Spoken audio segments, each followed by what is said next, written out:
ಆಮೇಲೆ ಅದಕ್ಕೆ ಪೇತ್ರನು ಏನು ಹೇಳ್ತಾನೆ, ನಾವು ಯಾರ ಬಳಿಗೆ ಹೋಗೋದು, ನಿನ್ನಲ್ಲಿ ಏನಿದೆ, ನಿತ್ಯ ಜೀವದ ವಾಕ್ಯ ಉಂಟಲ್ಲ. What does Peter say? Peter say, from where we should go, only you have the life of the word. ಗಮನಿಸಬೇಕು, ಆ ದಿನದಲ್ಲಿ ಯೇಸು ಕ್ರಿಸ್ತನ ಹತ್ತಿರ ಮಾತ್ರವೇ ಜೀವವನ್ನುಂಟು ಮಾಡುವಂತ ವಾಕ್ಯಗಳು ಇತ್ತು. See, you should notice that only with the Jesus Christ, the living word was there. ಅಲ್ಲಿ ಅನೇಕರ ಬಳಿಯಲ್ಲಿ ಏನಿದೆ, ಅನೇಕರು ದೊಡ್ಡ ದೊಡ್ಡ ಪ್ರಸಂಗಿಗಳಲ್ಲಿ ಇದ್ದಾರೆ. At that time, many preachers are there. ಪ್ರಧಾನ ಯಾಜಕರುಗಳಿದ್ದಾರೆ, many high priests are there. ಅವರು ತುಂಬಾ ಸಾಮರ್ಥ್ಯವುಳ್ಳವರಾಗಿ ಮಾತನಾಡುವವರಾಗಿದ್ದಾರೆ. They are very educated. ಆಮೇಲೆ ಸಾಮರ್ಥ್ಯವುಳ್ಳ ಶಕ್ತಿಯುಳ್ಳವರಾಗಿ ಮಾತನಾಡುವವರಾಗಿದ್ದಾರೆ. They can speak strongly. ಅಲ್ಲಿ ಹೆರೋದನು ಕೂಡ ಇದ್ದಾನೆ. King Herod is there. ಅವನು ಕೂಡ ಪ್ರಸಂಗ ಮಾಡುವವನಾಗಿದ್ದಾನೆ, ಜ್ಞಾನವುಳ್ಳ ಪ್ರಸಂಗವನ್ನು ಮಾಡುವವನಾಗಿದ್ದಾನೆ. He is also an intelligent person. He can also preach. ಅವನ ಪ್ರಸಂಗವನ್ನು ಜನರು ಕೇಳಿ ಏನು ಹೇಳಿದ್ರು, when the people heard the Herod's message, ಇದು ಮನುಷ್ಯನ ಶಬ್ದವಲ್ಲ, ಇದು ದೇವರ ಶಬ್ದ ಅಂತ ಹೇಳಿ ಅವನ ಶಬ್ದವನ್ನು ಹೇಳಿ ಕೊಂಡಾಡಿದ್ರು. After listening to his voice, they were telling about that this is not the man's voice, it's the Lord's voice. ಹಾಗಾದ್ರೆ ಹೆರೋದನು ಕೂಡ ಅಷ್ಟು ಚೆನ್ನಾಗಿ ಮಾತನಾಡುವಂತ ಒಬ್ಬ ವ್ಯಕ್ತಿ ಆಗಿದ್ದನು. With the reason, so you can see that the Herod is also a nice speaker, nice preacher. ಆಮೇಲೆ ಅಷ್ಟು ಜ್ಞಾನವುಳ್ಳವರಾಗಿ ಮಾತನಾಡಿದ್ರು ಕೂಡ ಆ ಮಾತುಗಳಲ್ಲಿ ಏನಿಲ್ಲ, ಜೀವವನ್ನುಂಟು ಮಾಡುವ ಶಕ್ತಿ ಅದರೊಳಗೆ ಇರಲಿಲ್ಲ. How strongly and intelligently though the people are speaking, but the word does not have the life. ಆಮೇಲೆ ಹಾಗಾದ್ರೆ ಜೀವವನ್ನುಂಟು ಮಾಡುವಂತ ಶಕ್ತಿ ಯಾರಲ್ಲಿ ಇದೆ? And the only you should know with whom the life of the word it is there. ಯಾರಲ್ಲಿತ್ತು? With whom it was there. ದೇವರಿಗೆ ಸ್ತೋತ್ರ, ಅದು ಯೇಸು ಕ್ರಿಸ್ತನಲ್ಲಿ ಮಾತ್ರವೇ ಆ ದಿನದಲ್ಲಿ ಇತ್ತು. It is only with the Lord Jesus Christ. ಆಮೇಲೆ ಈ ದಿನದಲ್ಲಿ ಕೂಡ ಅದೇ ರೀತಿಯಾಗಿದೆ. Same thing it has been in these days. ಈ ದಿನದಲ್ಲಿ ಇಂಟರ್ನ್ಯಾಷನಲ್ ಸ್ಪೀಚರ್, ಅಂತಾರಾಷ್ಟ್ರೀಯ ಪ್ರಸಂಗಿಗಳಿದ್ದಾರೆ. There are many international speakers. ಆಮೇಲೆ ಅಧಿಕವಾಗಿ ವಿದ್ಯಾಭ್ಯಾಸ ಮಾಡಿದಂತ ಸೇವಕರುಗಳು, ಬೋಧಕರುಗಳಿದ್ದಾರೆ. See, many educated preachers are there. ಲೋಕ ಪ್ರಸಿದ್ಧರಾದಂತ ಬೋಧಕರುಗಳಿದ್ದಾರೆ. Worldly famous people, preachers are there. ಆದ್ರೆ ಅವರ ಹತ್ರ ಸಾವಿರಗಟ್ಟಲೆ ಜನರು ಹೋಗ್ತಾರೆ. See, the many thousands of lakhs of people are going to them. ಆಮೇಲೆ ಅಷ್ಟು ಸಾವಿರಗಟ್ಟಲೆ ಜನರು ಅವರ ಹತ್ರ ಹೋದರೂ ಕೂಡ ಜೀವವನ್ನುಂಟು ಮಾಡುವಂತ ವಾಕ್ಯವು ಅವರ ಹತ್ತಿರ ಇಲ್ಲ. See, the thousands of people, if they go to that preachers, but they don't have the revelation in them. ಆಮೇಲೆ ದೇವರಿಗೆ ಸ್ತೋತ್ರವಾಗಲಿ. ಹಾಗಾದ್ರೆ ಎಲ್ಲಿ ಜೀವವನ್ನುಂಟು ಮಾಡುವಂತ ವಾಕ್ಯಗಳು ಇದೆ? Where the life of word it is there available. ಆಮೇಲೆ ದೇವರಿಗೆ ಸ್ತೋತ್ರ, ಅಲ್ಲಿ ಹೇಗಿತ್ತೋ ಹಾಗೆ ಇಲ್ಲೂ ಕೂಡ ಅದೇ ರೀತಿಯಾಗಿರಬೇಕಾಗಿದೆ. How it was in the time of Jesus, it is same like in our days. ಆಮೇಲೆ ಈಗ ಬಲವುಳ್ಳ ದೂತನು ಆತನು ಇಳಿದು ಬಂದಿದ್ದಾನೆ. The mighty angel have come down. ಪ್ರಕಟಿಸಲ್ಪಟ್ಟಂತ ವಾಕ್ಯವನ್ನ ಆತನು ನಮಗೆ ಕೊಡ್ತಾ ಇದ್ದಾನೆ. See, the revealed word is being given to us. ಆಮೇಲೆ ಲೋಕದ ಜನರಿಗೆ ಆ ಒಂದು ಸಂದೇಶವೇ ಏನ್ ಮಾಡ್ತದೆ, ಜೀವವನ್ನುಂಟು ಮಾಡುವಂತದ್ದಾಗಿದೆ. Only that the life word can only give a life to this world. ಆಮೇಲೆ ಆದ್ದರಿಂದ ನಮಗೆ ಆ ವಾಕ್ಯವನ್ನು ಬಿಟ್ಟು ಹೋಗಲಿಕ್ಕೆ ಸಾಧ್ಯವೇ ಇಲ್ಲ. We don't have any we have no option to go out of this world. ಆಮೇಲೆ ಯಾಕಂದ್ರೆ ಜೀವವನ್ನುಂಟು ಮಾಡುವಂತ ವಾಕ್ಯ ಅದು ಆ ಬಲವುಳ್ಳ ದೂತನ ಬಳಿಯಲ್ಲಿ ಇದೆ. Because the life word it is there with this the mighty angel. ಅಲ್ಲಿ ಅದಕ್ಕೆ ಪೇತ್ರನು ಕೇಳ್ತಾ ಇದ್ದಾನೆ. ಪೇತ್ರನು ಏನು ಹೇಳಿದ, ನಿನ್ನನ್ನ ಬಿಟ್ಟು ನಾವು ಯಾರ ಬಳಿಗೆ ಹೋಗಬಹುದು? ಯಾಕಂದ್ರೆ ನಿನ್ನಲ್ಲಿ ಏನಿದೆ, ನಿತ್ಯ ಜೀವವನ್ನುಂಟು ಮಾಡುವಂತ ವಾಕ್ಯಗಳು ಇದೆ. The Peter says that without you where we can go, only through you the life of the word it is available in you. ಹಾಗಾದ್ರೆ ನಾವು ಕೂಡ ಎಲ್ಲಿಗೆ ಹೋಗೋದು, ಯಾರ ಬಳಿಗೆ ಹೋಗೋದು? ನಾವು ಯಾರ ಬಳಿಗೆ ಹೋಗ್ಲಿಕ್ಕೆ ಸಾಧ್ಯವಿಲ್ಲ. ಯಾಕಂದ್ರೆ ಬಲವುಳ್ಳ ದೂತನು ಆತನು ಇಳಿದು ಬಂದು ತನ್ನ ವಾಕ್ಯವನ್ನ ಆತನು ಪ್ರಕಟಿಸಿ ಆ ವಾಕ್ಯದ ಪ್ರಕಟಣೆಯನ್ನು ಆತನು ನಮಗೆ ಕೊಟ್ಟು ನಮಗೆ ಜೀವವನ್ನುಂಟು ಮಾಡಿದ್ದಾನೆ. Same way where we can go go out of this world, and only the revealed word it is given to us. ಈ ಸಂದೇಶದ ಕೆಳಗಡೆ ಯಾರು ಬರ್ತಾರೋ ಅವರಲ್ಲಿ ಜೀವವು ಬರ್ತದೆ. Whoever comes under this message, they have life. ದೇವರು ನಮಗೆ ಆಳವಾದ ಸಂದೇಶವನ್ನು ಕೊಟ್ಟಿದ್ದಾನೆ. See, the Lord has given a great message to us. ಅದು ದೇವರ ಮಹಾ ಕೃಪೆಯಾಗಿದೆ. It's His glory. ಈ ಅಂತ್ಯ ದಿನದಲ್ಲಿ ನಾವು ಹುಟ್ಟಿದ್ದು ದೇವರ ಮಹಾ ಕೃಪೆಯಾಗಿದೆ. It is His mercy that we have bought at this time. ಈ ದಿನದ ಸಂದೇಶವನ್ನು ಕೇಳುವುದು ಅದು ದೇವರ ಮಹಾ ಕೃಪೆಯಾಗಿದೆ. It is a great mercy that we are listening this word at this time. ಇದನ್ನು ಅರ್ಥ ಮಾಡಿಕೊಳ್ಳುವುದು ದೇವರ ಮಹಾ ಕೃಪೆಯಾಗಿದೆ. It is great thing that we are understanding this word. ಇಷ್ಟೆಲ್ಲ ಮಹಾ ಕೃಪೆಯನ್ನ ದೇವರು ನಮಗೆ ಕೊಟ್ಟಿರುವಾಗ ಆತನನ್ನು ಬಿಟ್ಟು ನಾವು ಎಲ್ಲಿಗೆ ಹೋಗೋಣ? See, it's so many grace and so many mercy has given to us. This is the great thing in our life, that where we can go out of these things. ಪೇತ್ರನಿಗೆ ಹೇಗೆ ಯೇಸು ಕ್ರಿಸ್ತನನ್ನು ಬಿಟ್ಟು ಹೋಗಲಿಕ್ಕೆ ಆಗಲಿಲ್ಲವೋ ಅದೇ ರೀತಿಯಾಗಿ ನಮಗೂ ಆತನನ್ನು ಬಿಟ್ಟು ಹೋಗಲಿಕ್ಕೆ ಸಾಧ್ಯವೇ ಇಲ್ಲ. As Peter cannot go, we are living Jesus Christ, same way we are also not ready to go out of this world. ಯೇಸು ಕ್ರಿಸ್ತನ ದಿನದಲ್ಲಿ ದೊಡ್ಡ ದೊಡ್ಡ ಪ್ರಸಂಗಿಗಳು ಇದ್ದಿರಬಹುದು. See, at the time of Jesus Christ, many preachers, great preachers are there. ಮೊದಲೇ ನಾನು ಹೇಳಿದೆ, ಹೆರೋದನು ಯಾವ ರೀತಿಯ ಪ್ರಸಂಗ ಮಾಡ್ತಾ ಇದ್ದ, ಅವನ ಪ್ರಸಂಗವನ್ನು ಕೇಳಿ ಜನರು ಇದು ದೇವರ ಶಬ್ದ ಎಂಬುದಾಗಿ ಹೇಳ್ತಾ ಇದ್ರು. Initially I told that the Herod was a great preacher and his word was like a Lord's word. ಆ ಶಬ್ದವು ಜೀವವನ್ನು ಉಂಟು ಮಾಡದೆ ಹೋಗಿದಾದ್ರೆ, if that the voice which is not giving the life, ಈ ದಿನದಲ್ಲಿ ಎಂತ ದೊಡ್ಡ ದೊಡ್ಡ ಪ್ರಸಂಗಿಗಳಿರಬಹುದು, ಅವರ ಪ್ರಸಂಗಗಳು ಕೂಡ ಏನ್ ಮಾಡೋದಿಲ್ಲ, ಜೀವವನ್ನುಂಟು ಮಾಡುವುದಕ್ಕೆ ಸಾಧ್ಯವೇ ಇಲ್ಲ. In the same way, in this time, the great preachers, the mighty preachers are there. Amen. The preachers, they cannot give life to us. ನಿನ್ನ ಹತ್ತಿರ ಮಾತ್ರವೇ ಜೀವವನ್ನುಂಟು ಮಾಡುವ ಮಹಾ ಸಂದೇಶವಿದೆ. The life word it is there with you.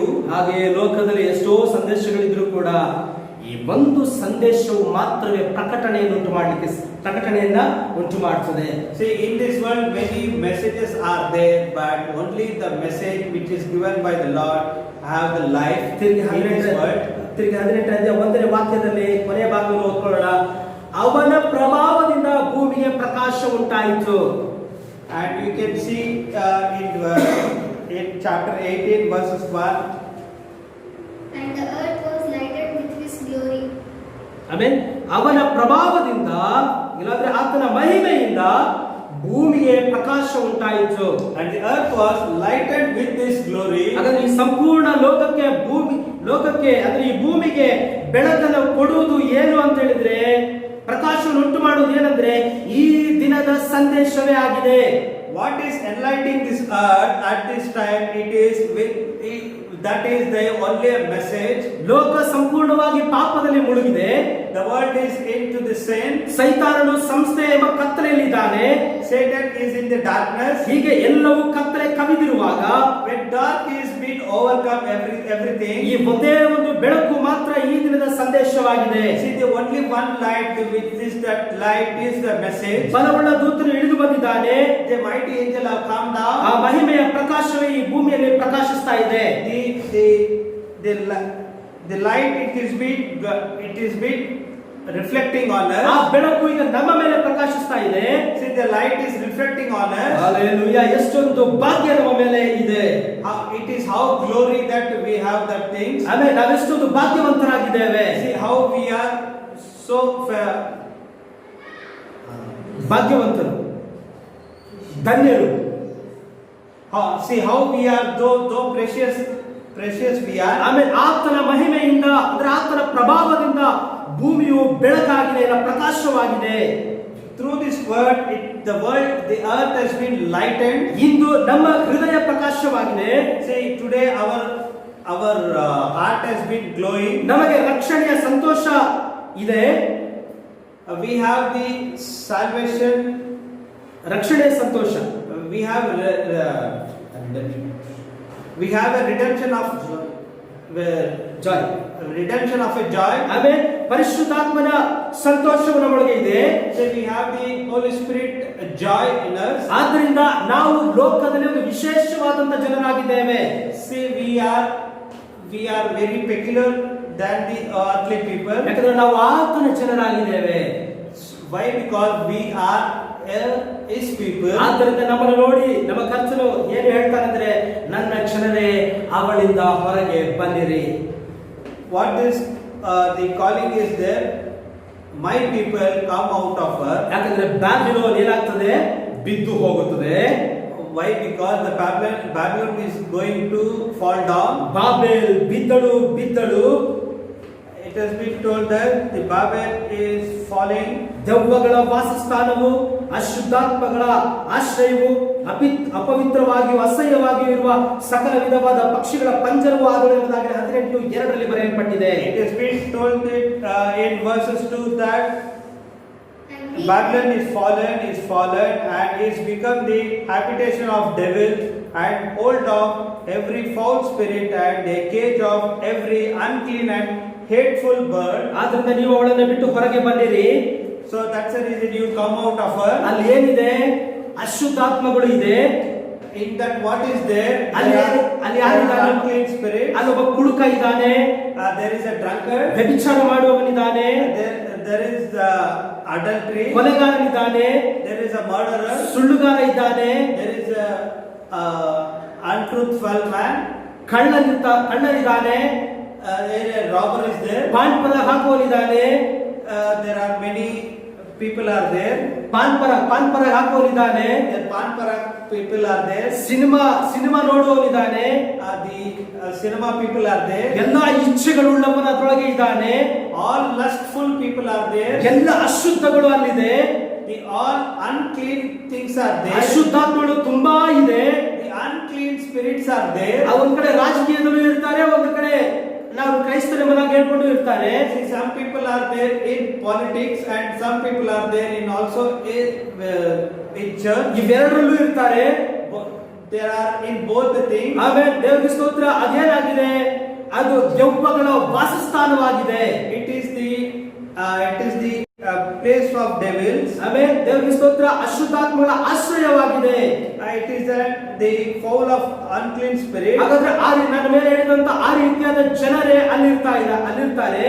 The same way the people who are being told are there in that place. ಅಲ್ಲಿಗೆ ಬರುವಂತವರಿಂದ ನೋಡಿ ಅಲ್ಲಿನ ಆ ಬೋಧಕರು ಏನ್ ಹೇಳ್ತಾರೆ, ನೀನು ಹೇಗ್ ಬೇಕಾದ್ರೂ ಇರು.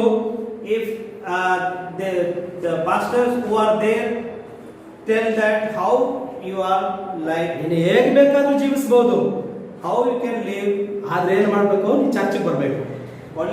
only thing you should come to the church. ಆಮೇಲೆ ಚರ್ಚ್ಗೆ ಹೋಗ್ಬೇಕೆಂಬ ಆಸೆ ಅವರೆಲ್ಲರಿಗೂ ಇದೆ.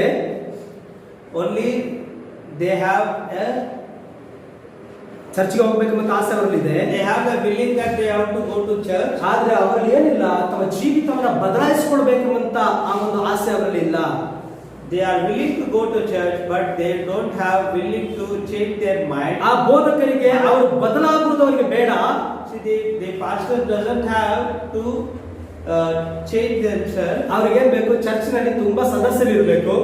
Only they should have many people. ಆಮೇಲೆ ದೇವರ ಸ್ತೋತ್ರ, ಕಾಣಿಕೆ ಚೆನ್ನಾಗಿ ಬರಬೇಕು. Only the offering should come. ಆಮೇಲೆ ಇವಾಗ ಆ ಆಫರಿಂಗ್ ಬಗ್ಗೆ ನಾವು ಹೇಳೋದಕ್ಕೆ ಹೋದ್ರೆ ಚರ್ಚಿಗೆ ಜನರೇ ಬರೋದಿಲ್ಲ. If we tell about the offering, many people won't come. ಆಮೇಲೆ ಅದು ಅಶುದ್ಧಾತ್ಮಗಳ ಆಶ್ರಯವಾಗಿದೆ.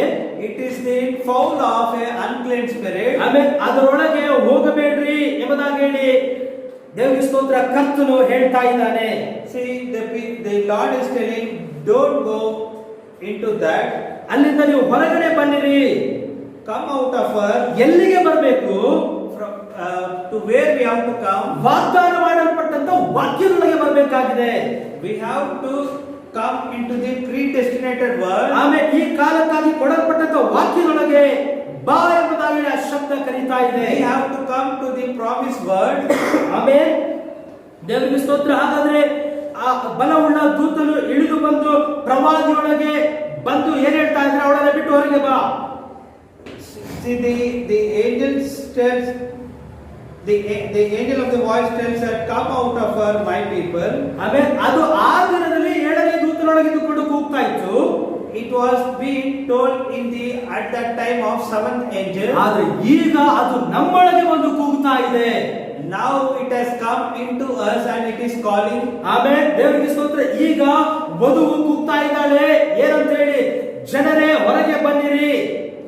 Now the bride is calling everyone and come out of the people. ಆಮೇಲೆ ಅದು ಪ್ರವಾದಿಯೊಳಗಿಂದ ಪ್ರಕಟಿಸಲ್ಪಟ್ಟಂತ ಅದೇ ವಾಕ್ಯವಾದದ್ದು ಇಂದು ನಮ್ಮ ಮೂಲಕವಾಗಿ ಜನರನ್ನು ನೋಡಿ ಅವಳನ್ನ ಬಿಟ್ಟು ಹೊರಗೆ ಬಾ ಎಂಬುದಾಗಿ, ಡಿನಾಮಿನೇಷನ್ ಬಿಟ್ಟು ಹೊರಗೆ ಬಾ ಎಂಬುದಾಗಿ ಕೂಗ್ತಾ ಇದೆ. See, the revealed word is the revealed word which is called from the angel. Now it has come through the word, the bride, and it is calling. ಆಮೇಲೆ ದೇವರ ಸ್ತೋತ್ರ. ಹಾಗಾದ್ರೆ ಈ ದಿನಕ್ಕಾಗಿ ಪ್ರಕಟಿಸಲ್ಪಟ್ಟಂತ ಸಂದೇಶದೊಳಗೆ ಬರಬೇಕಾಗಿದೆ. We should come out of the revealed word. ಹಾಗೆ ನಾವು ವಾಕ್ಯದೊಳಗೆ ಬಂದರೆ ಅವಳಿಗೆ ಬರಲಿಕ್ಕಿರುವಂತ ಉಪದ್ರವಗಳಿಂದ ನಾವು ತಪ್ಪಿಸಿಕೊಳ್ಳಬಹುದು. If we come out of this word, then only we will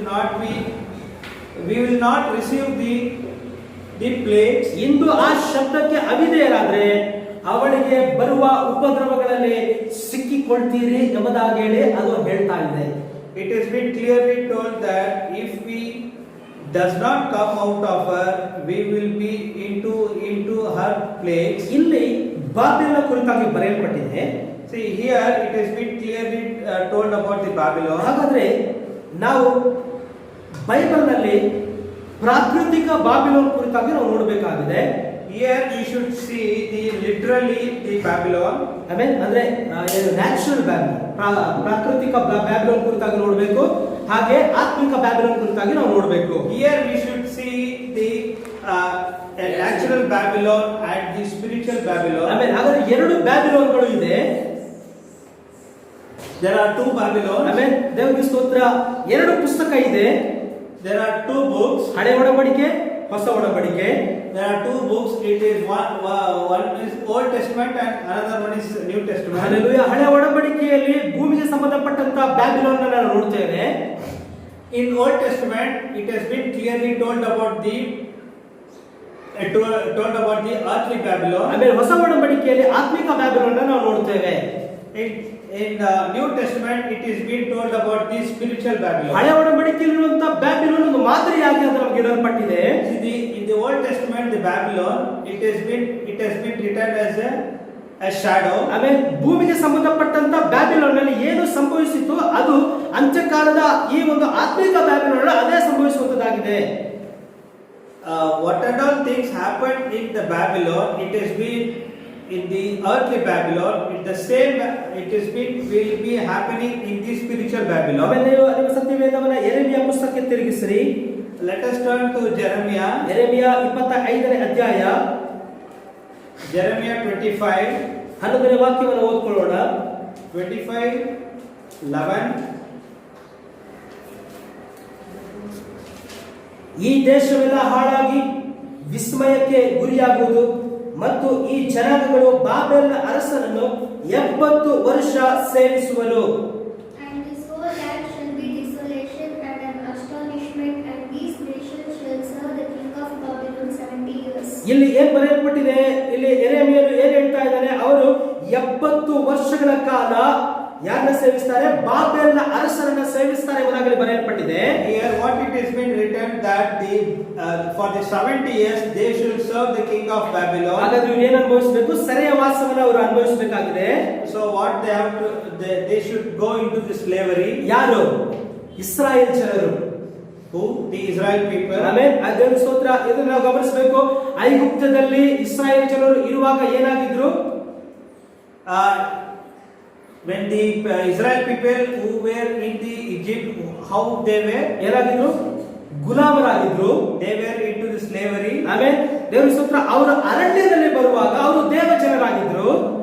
When they came into the wilderness, they have become God's people. ಆದರೆ ಅವರು ವಾಗ್ದಾನ ಮಾಡಲ್ಪಟ್ಟಂತ ದೇಶಕ್ಕೆ ಬಂದಾಗ ಅವರು ಒಂದು ದೇಶವಾಗಿ ಮಾರ್ಪಟ್ಟರು. When they come into the promised land, they have become a nation. ಈಗ ತಿರುಗಿ ಅವರು ಬ್ಯಾಬಿಲೋನ್ಗೆ ಹೋಗುವಾಗ ಅವರು ಸೆರೆವಾಸದಲ್ಲಿ ಇದ್ರು. when they return back to the Babylon, they have been caged. ಆಮೇಲೆ ಯೆರೆಮೀಯ ಪ್ರವಾದಿ ಏನು ಹೇಳ್ತಾ ಇದ್ದಾನೆ ಅಂತ ಹೇಳಿದ್ರೆ, ನೀವು ವಿಗ್ರಹಗಳನ್ನು ಸೇವಿಸಿ ಕರ್ತನ ವಾಕ್ಯಕ್ಕೆ ಅವಿಧೇಯರಾಗಿ ನಡೆದದ್ದರಿಂದ 70 ವರ್ಷಗಳು ನೀವು ಬಾಬೆಲ್ ಅರಸನನ್ನ ನೀವು ಸೇವಿಸ್ತೀರಿ ಎಂಬುದಾಗಿ ಹೇಳ್ತಾನೆ. What this Jeremiah tells, you have been in idolatry, and you have worshipped the idols. Due to this, you have to be in prison for 70 years. ಆಮೇಲೆ ಬ್ಯಾಬಿಲೋನ್ ಅರಸನನ್ನ ನೀವೇನ್ ಮಾಡ್ತೀರಿ? ಸೇವಿಸ್ತೀರಿ. That they should serve the king Babylon. ಹಾಗಾದ್ರೆ ನೀವು ಬ್ಯಾಬಿಲೋನ್ಗೆ ಕೊಂಡೊಯ್ಯಲ್ಪಡ್ತೀರಿ. Again you will be taken to Babylon. ನಂತರ ದೇವರು ಆ ಬಾಬೆಲನ್ನ ನಂತರವಾಗಿ ದೇವರು ಏನ್ ಮಾಡ್ತಾರೆ? ಆ ಬಾಬೆಲನ್ನ ದಂಡಿಸ್ತಾನೆ. After that, what the Lord does, he will punish the Babel. 70 ವರ್ಷಗಳ ನಂತರ ನಿಮ್ಮನ್ನು ಹಿಂದೆ ಕರೆತರ್ತೇನೆ. After 70 years you will be taken back. ಆಮೇಲೆ ಇದು ಯೆರೆಮೀಯನ ಮುಖ್ಯವಾದ ಸಂದೇಶವಾಗಿದೆ. This was the Jeremiah's message. ಆಮೇಲೆ ದಾನಿಯೇಲನು ಕೂಡ ಏನ್ ಮಾಡ್ತಾನೆ? ಅದನ್ನೆಲ್ಲವನ್ನ ಅದನ್ನ ಪರಿಶೋಧಿಸ್ತಾನೆ. See, Daniel also examines everything. ಆಮೇಲೆ ಅದೇ ರೀತಿಯಾಗಿರುವಾಗ ಗಾಬ್ರಿಯಲ್ ದೂತನು ಆ ದಾನಿಯೇಲನ ಬಳಿಗೆ ಇಳಿದು ಬಂದು 70 ವಾರಗಳ ಒಂದು ದರ್ಶನವನ್ನ ಕೊಡುವುದನ್ನು ನಾವು ನೋಡ್ತೇವೆ. See, the Gabriel angel comes, visits Daniel, and he tells about the 70 weeks. ಆಮೇಲೆ 70 ವರ್ಷಗಳ ದರ್ಶನವನ್ನು 70 ವಾರಗಳ ದರ್ಶನವನ್ನ ಕೊಡುವುದನ್ನು ನಾವು ನೋಡ್ತೇವೆ. He gives a vision of 70 weeks. ಆಮೇಲೆ ಯೆರೆಮೀಯನ ಪ್ರಮುಖ ಪ್ರವಾದನೆ ಏನಂತ ಹೇಳಿದ್ರೆ, ನೀವು ಬ್ಯಾಬಿಲೋನ್ಗೆ ಸೆರೆಯವರಾಗಿ ಒಯ್ಯಲ್ಪಡ್ತೀರಿ.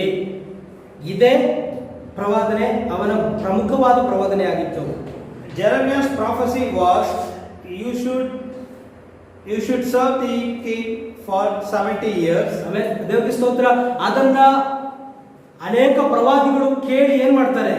ಅದಕ್ಕೆ ವಿರೋಧವನ್ನು ವ್ಯಕ್ತಪಡಿಸ್ತಾರೆ. See, many prophets against him. ಆಮೇಲೆ ದೇವರಿಗೆ ಸ್ತೋತ್ರ. ಇವನ ಮಾತನ್ನ ಅವರು ಯಾರು ಕೂಡ ನಂಬ್ತಾ ಇಲ್ಲ. See, the others did not believe this word. ಆಮೇಲೆ ಆ ರಾಜನು ಕೂಡ, ಆ ದೇಶದ ರಾಜನು ಕೂಡ, ಆ ಜನರು, ಆ ರಾಜನು ಇಬ್ಬರು ಕೂಡ ಅವರು ನಂಬಲಿಲ್ಲ ಅವನ ಮಾತನ್ನ. See, that people and the king also did not believe in his word. ಆಮೇಲೆ ಯೆರೆಮೀಯನ ಪ್ರವಾದನೆ ಅದು ದೇವರ ವಾಕ್ಯವಾಗಿದ್ದರಿಂದ, ಅದು ಕರ್ತನು ಇಂತೆನ್ನುತ್ತಾನೆ ಆಗಿರುವುದರಿಂದ ದೇವರು ಏನ್ ಮಾಡಿದ್ರು? ಅದನ್ನ ನೆರವೇರಿಸಿದ್ರು. See, Jeremiah's prophecy was the Lord's word, so it was been fulfilled by the Lord. ಅದೇನಾಗಿದೆ? ಕರ್ತನು ಇಂತೆನ್ನುತ್ತಾನೆ ಎಂಬ ಮಾತಾಗಿದೆ. It is thus say the Lord. ಆಮೇಲೆ ದೇವರ ಸ್ತೋತ್ರ. ಅದರಿಂದ ಆತನು ಅದನ್ನು ನೆರವೇರಿಸಲೇಬೇಕಾಗಿದೆ. So it has to be fulfilled. ಅದರಿಂದ ಅವರೆಲ್ಲರೂ ಸೆರೆ ಹಿಡಿಯಲ್ಪಟ್ಟು ಕೊಂಡೊಯ್ಯುವಾಗ ದೇವರಿಗೆ ಸ್ತೋತ್ರ, ದೇವಾಲಯವು ಅಲ್ಲೇನಾಯ್ತು? ಕೆಡವಲ್ಪಡ್ತು. When they were taken into slavery, what has happened? The temple was being broken. ಅಲ್ಲಿ ಅನೇಕರು ಕೊಲ್ಲಲ್ಪಟ್ಟರು. Many people were being killed. ಸ್ತ್ರೀಯರು ಕೊಲ್ಲಲ್ಪಟ್ಟರು. Women were killed. ಅವರ ರಕ್ತಗಳು ನದಿಯಂತೆ ಹರಿಯಿತು ಎಂಬುದಾಗಿ ನಾವು ಓದ್ತೇವೆ. See, their blood was being running like a river. ಆಮೇಲೆ ಅನೇಕರನ್ನ ಸೆರೆ ಹಿಡಿಯೋದಕ್ಕೆ ಬಾಬಿಲೋನಿಗೆ ಕೊಂಡು ಹೋದರು. Many people were being prisoned in Babylon. ಅಲ್ಲಿ 70 ವರ್ಷಗಳು ಬ್ಯಾಬಿಲೋನ್ ಅರಸರನ್ನ ಸೇವಿಸಿದ ನಂತರ ದೇವರನ್ನು ತಿರುಗಿ ಅವರನ್ನ ತನ್ನ ರಾಜ್ಯಕ್ಕೆ ಕಳುಹಿಸ್ತಾ ಇದ್ದಾನೆ. After 70 years in Babylon, they will be brought again to their country. 12ನೇ ವಾಕ್ಯದಲ್ಲಿ ನಾವು 25:12 ನಾವು ನೋಡ್ತೇವೆ. In verses 25-12 you can see, ಮತ್ತು ಆಗುವುದೇನೆಂದರೆ 70 ವರ್ಷ ತುಂಬಿದ ಮೇಲೆ ನಾನು ಬಾಬೆಲಿನ ಅರಸರನ್ನು, ಆ ಜನಾಂಗವನ್ನು, ಕಸ್ದೀಯರ ದೇಶವನ್ನು ಅವರ ಅಕ್ರಮಕ್ಕಾಗಿ ವಿಚಾರಿಸಿ ದಂಡಿಸುವೆನೆಂದು ಕರ್ತನು ಅನ್ನುತ್ತಾನೆ. And it shall come to pass when the 70 years are accomplished, that I will punish the king of Babylon, and that the nation, saith the Lord, for their iniquity, and the land of Chaldeans, and will make it it perpetual desolation. ಗಮನಿಸಬೇಕು, 70 ವರ್ಷಗಳ ನಂತರ ನಾನು ಅವರನ್ನು ತಿರುಗಿ ಬರಮಾಡ್ತೇನೆ ಎಂಬುದಾಗಿ ಹೇಳಿ ಆತನು ಹೇಳ್ತಾನೆ. We should notice that after 70 years he will be ಬರಮಾಡ್ತಾನೆ ಎಂಬುದಾಗಿ ಹೇಳ್ತಾ ಇದ್ದಾನೆ. he is coming back. ಎಲ್ಲಿ ಬರ್ತಾರೆ ಅವರು? Where they coming ಎಲ್ಲಿಗೆ back? ಹೋಗ್ತಾರೆ? Where they go? ವಾಗ್ದಾನ ಮಾಡಲ್ಪಟ್ಟಂತ ದೇಶಕ್ಕೆ ಹೋಗ್ತಾರೆ. They go to the promised land. Amen. ದೇವರಿಗೆ ಸ್ತೋತ್ರ. ನಾವೀಗ ಎಲ್ಲಿಗೆ ಬಂದಿದ್ದೇವೆ?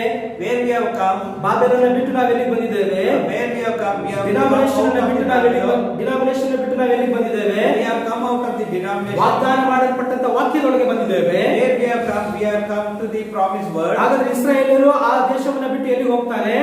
The Israel people, where they go, ವಾಗ್ದಾನ ಮಾಡಲ್ಪಟ್ಟಂತ ದೇಶಕ್ಕೆ ಅವರು ಹೋಗ್ತಾರೆ. they go to the promised land. ಆಮೇಲೆ ಅದರ ನಂತರವಾಗಿ ನಾನು ಬಂದು ಆ ಬ್ಯಾಬಿಲೋನ್ಗೆ ನ್ಯಾಯ ವಿಚಾರಿಸ್ತೇನೆ ಎಂಬುದಾಗಿ ಕರ್ತನು ಹೇಳ್ತಾ ಇದ್ದಾನೆ. After that, what it is been written, he will come and he will inquire the land. ಆಮೇಲೆ ನಾನು ಅವರಿಗೆ ರೌದ್ರದ ದ್ರಾಕ್ಷಾರಸವನ್ನು ಕುಡಿಯಲು ಕೊಡ್ತೇನೆ ಎಂಬುದಾಗಿ ಕರ್ತನು ಹೇಳ್ತಾ ಇದ್ದಾನೆ. And 15-16 ಓದಿ. 25-15-16 ವಾಕ್ಯ. And they shall drink and they mood and be mad because of the sword that I will set among them. ಯಾಕಂದ್ರೆ ಇಸ್ರಾಯೇಲ್ನ ದೇವರಾದ ಕರ್ತನು ನನಗೆ ಹೀಗೆ ಹೇಳುತ್ತಾನೆ, ಈ ರೌದ್ರದ ದ್ರಾಕ್ಷಾರಸದ ಪಾತ್ರೆಯನ್ನು ನಾನು ನಿಮ್ಮನ್ನು ಕಳುಹಿಸುವ ಎಲ್ಲಾ ಜನಾಂಗಗಳು ಅದನ್ನು ಕುಡಿಯುವಂತೆ ನನ್ನ ಕೈಯಿಂದ ತೆಗೆದುಕೋ ಎಂಬುದಾಗಿ ಯೆರೆಮೀಯನಿಗೆ ಹೇಳ್ತಾ ಇದ್ದಾನೆ. Here he tells to the Jeremiah that thus says the Lord of God, the Israel unto me, take the wine cup of this fury at my hand and call the nation and whom I send thee and drink it. ಇಲ್ಲಿ ಬರೆಯಲ್ಪಟ್ಟಂತೆ ಈ ರೌದ್ರದ ದ್ರಾಕ್ಷಾರಸವನ್ನ ಎಲ್ಲರಿಗೂ ನೀವು ಏನ್ ಮಾಡಬೇಕು? ಕುಡಿಯೋದಕ್ಕೆ ಕೊಡಬೇಕು. Here the wine cup of the fury should give to the all nations. ಆಮೇಲೆ ಎಲ್ಲಾ ರಾಜ್ಯಗಳು ಕುಡಿಯಲು ಕೊಡಬೇಕು. To all the kings you should give. ಆಮೇಲೆ ಎಲ್ಲಾ ರಾಜರುಗಳು ಯಾರನ್ನ ಸೇವಿಸ್ತಾ ಇದ್ದಾರೆ? ಬ್ಯಾಬಿಲೋನನ್ನ ಸೇವಿಸ್ತಾ ಇದ್ದಾರೆ. All the kings are been following Babylon. ಎಲ್ಲಾ ರಾಜರಿಗೂ ಭೂಮಿಯ ಜನರಿಗೂ ಅದನ್ನು ಕುಡಿಯೋದಕ್ಕೆ ಕೊಡು. See, it has been clearly written that the wine cup fury should be drunk by all the kings. ಆಮೇಲೆ 25-14 ಈ ರೀತಿಯಾಗಿ ಬರೆಯಲ್ಪಟ್ಟಿದೆ. In 25:14 it has been written like this. ಯಾಕಂದ್ರೆ ಅನೇಕ ಜನಾಂಗಗಳು ದೊಡ್ಡ ಅರಸರು ಅವರಿಂದ ಸೇವೆ ಮಾಡಿಸಿಕೊಳ್ಳುವರು, ಅವರ ಕ್ರಿಯೆಗಳ ಪ್ರಕಾರವೂ ಅವರ ಕೈಕೆಲಸದ ಪ್ರಕಾರವೂ ನಾನು ಅವರಿಗೆ ಪ್ರತಿಫಲ ಕೊಡುವೆನು. For many nations the great kings shall serve themselves and them also, and I will recompense them according to their deeds, according to their works of their own hands. ಈ ಎಲ್ಲಾ ರಾಜರುಗಳು ಈಗ ಸೇವೆ ಮಾಡಿಸಿಕೊಳ್ತಾರೆ.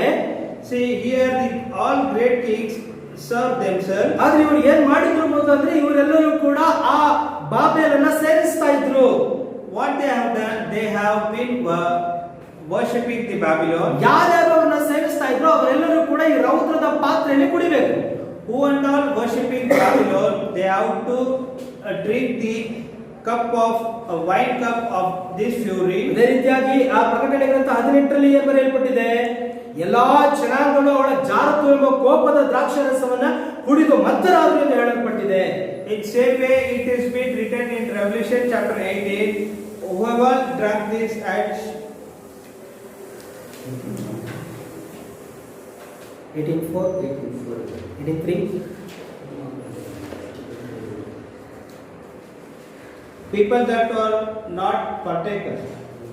For all nations have drunk of the wine of the wrath of her fornication, and the kings of the earth have committed fornication with her, and the merchants of the earth are waxed rich through the abundance. ಅವಳ ಜಾರತ್ವ ಎಂಬ ಕೋಪದ ದ್ರಾಕ್ಷಾರಸವನ್ನು ಕುಡಿದು ಮತ್ತರಾದರು ಎಂದು ಹೇಳಲ್ಪಟ್ಟಿದೆ. See, it has been written as the drunk of the wine of the world. Amen. ದೇವರಿಗೆ ಸ್ತೋತ್ರ. ಹಾಗಾದ್ರೆ ಜಾರತ್ವ ಎಂಬ ದ್ರಾಕ್ಷಾರಸವನ್ನು ಎಲ್ಲರಿಗೂ ಕುಡಿಯುವುದಕ್ಕೆ ಕೊಡು. ಹಾಗೆ ಜಾರತ್ವ ಎಂಬ ದ್ರಾಕ್ಷಾರಸವನ್ನ ಎಲ್ಲರಿಗೂ ಕುಡಿಯೋದಕ್ಕೆ ಕೊಡು. That the fury wine has to be given to everyone. ಅವರಿಗೆ ನ್ಯಾಯ ತೀರ್ಪು ಬರಲಿಕ್ಕಿದೆ. for their judgment has to come. ಎಂದು ಕರ್ತನು ಹೇಳ್ತಾ ಇದ್ದಾನೆ. The Lord is telling the rest. ಆಮೇಲೆ ನೋಡಿ, ಪ್ರಕಟಣೆ ಗ್ರಂಥದಲ್ಲಿರುವ ಒಂದೊಂದು ಶಬ್ದ ಎಲ್ಲಿದೆ? ಹಳೆ ಒಡಂಬಡಿಕೆಯಲ್ಲಿದೆ. See, what and all it is been the revealed word, everything it is in the Old Testament. ಆಮೇಲೆ ಪ್ರಕಟಣೆ ಗ್ರಂಥದಲ್ಲಿರುವಂತ ಎಲ್ಲ ವಾಕ್ಯಗಳು ಹಳೆ ಒಡಂಬಡಿಕೆಯಲ್ಲಿ ಇದ್ದೇ ಇರುತ್ತೆ. See, what and all in the book of Revelation, everything it is in the Old Testament. ನಾವು ಅದನ್ನ ಪರಿಶೋಧಿಸಬೇಕು, ನಾವು So ಅದನ್ನ we have to ಕಂಡುಹಿಡಿಬೇಕು. examine ourselves. ಆಮೇಲೆ ನಾವು ಅದನ್ನ ಕಂಡುಹಿಡಿಬೇಕು. So we have to find out. ಆಮೇಲೆ ಪ್ರಕಟಣೆಯಲ್ಲಿರುವ ಚಿಹ್ನೆಗಳು, ವಾಕ್ಯಗಳು ಆ ಹಳೆ ಒಡಂಬಡಿಕೆಯಲ್ಲಿ ಅದು ಬರೆಯಲ್ಪಟ್ಟಿದೆ.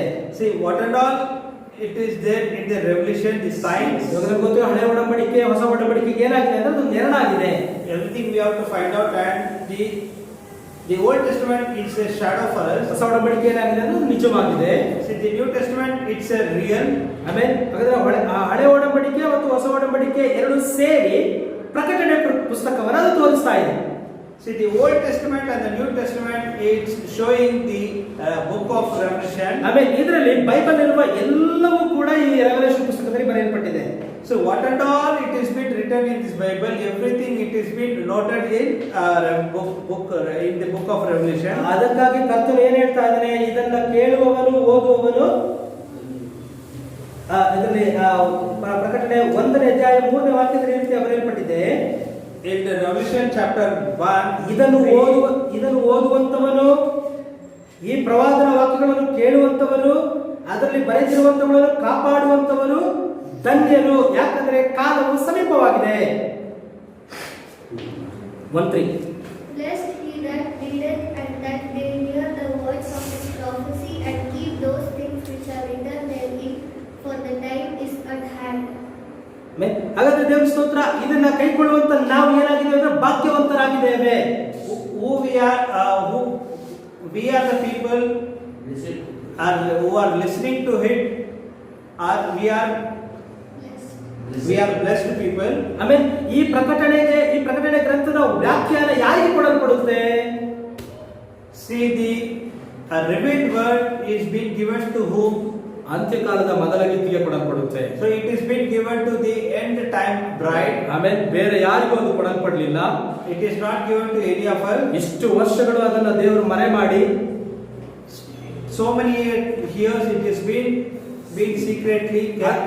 ಅದನ್ನ ಒಬ್ಬ ಪ್ರವಾದಿಯನ್ನ ಈ ಭೂಮಿಗೆ ಕಳುಹಿಸಿ, and a prophet is been sent, ಮುದ್ರೆಗಳನ್ನ ತೆರೆದು, and he opened the seals. ಹಳೆ ಒಡಂಬಡಿಕೆ ಎಲ್ಲ ಚಿಹ್ನೆಗಳ ಹಿಂದೆ ಏನು ನಡೆಯುತ್ತದೆ ಎಂಬುದಾಗಿ ಅದನ್ನ ಪ್ರಕಟಿಸಿ, what and all the signs which is written in the Old Testament, ಆಮೇಲೆ ಏನ್ ನಡೀತದೆ ಎಂಬುದಾಗಿ ಅದನ್ನು ಪ್ರಕಟಿಸುವಾಗ, and what and all is going to happen, everything is been revealed. ಆಮೇಲೆ ಅದು ಯಾರಿಗೆ ತಿಳಿಸಲ್ಪಟ್ಟಿದೆ? ನಮಗೆ ತಿಳಿಸಲ್ಪಟ್ಟಿದೆ.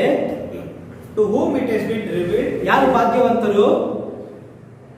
ನಾವು ಭಾಗ್ಯವಂತರಾಗಿದ್ದೇವೆ.